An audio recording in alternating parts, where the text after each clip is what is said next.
Welcome to the Desert Lair Bar, episode 11. I'm Dustin. This is a series of first impressions, so I'm trying a malt whiskey from every actively producing Scottish distillery that has a standard available bottling of single malt.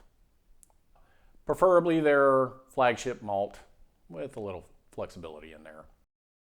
The point is to establish a baseline of distillery character with a heavy emphasis on price to performance to help me determine which distilleries I want to explore more and which distilleries I don't want to explore more.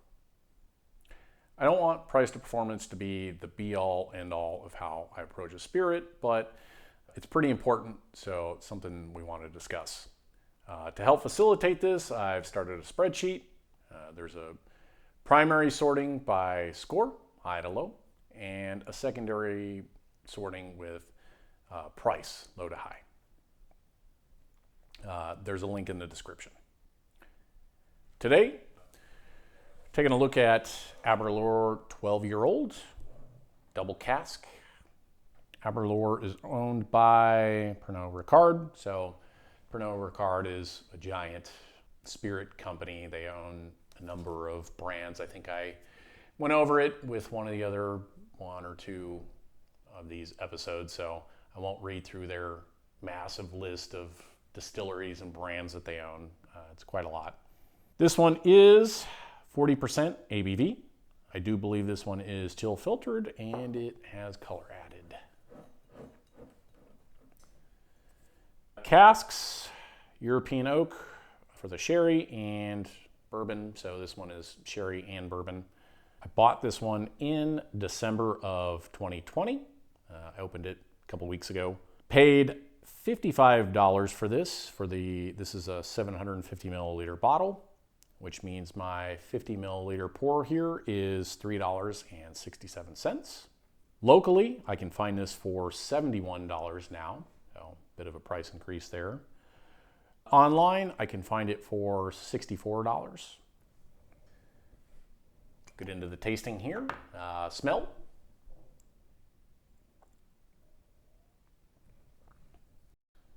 Red apple. There's a citrusy note like orange rind, cranberries.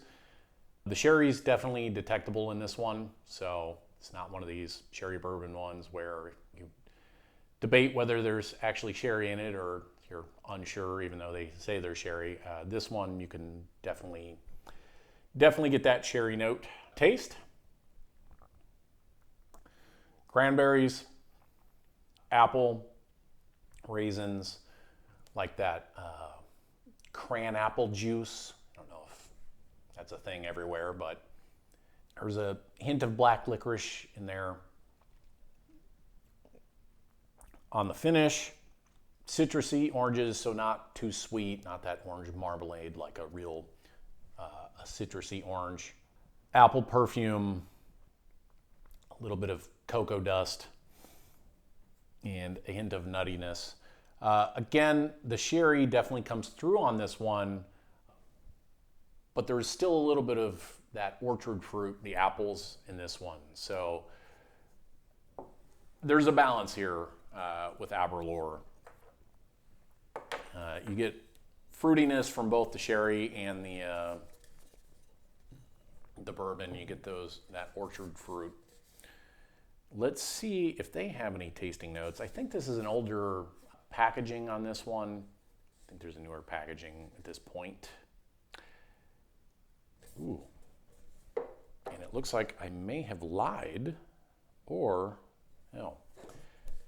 So this is not the package for this bottle. I just realized that because this one says 43% ABV on it, and this one says 40% ABV. So I have misled you. This is an older tube that I grabbed here from somewhere with a newer bottle. So I'm not sure where the old tube is actually at this point. In any event, again, this one, get that sherry note, but it still leans a little bit into the orchard fruit side. So you have some of that apple. So it's balanced. It's not a sherry monster. You do get some of the bourbon cask in there as well. We'll go ahead and put the spreadsheet over my face here so that you don't have to look at me anymore. We'll leave that up for a couple minutes. You can take a quick look. Again, there's a link in the description to this. I'll have added Aberlour to the spreadsheet by the time I put this up. It's not up quite yet. I guess this time, before I forget, we should probably give this one a score. 81 out of 100. Also, before we get out of here, I will we'll crack open a new bottle here.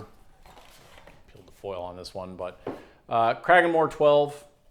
So I usually have, I don't know, 4 to 6 kind of bottles going at the same time. I usually pick one and kind of focus on that one for the week, but kind of rotate a few of them in and out just to try and get pour levels sometimes past the neck pour there, down into the shoulder. So kind of rotate them out and drink a little bit over a few weeks. So sometimes they change after having had a few weeks. So try and have a couple of them open and drink out of all of them.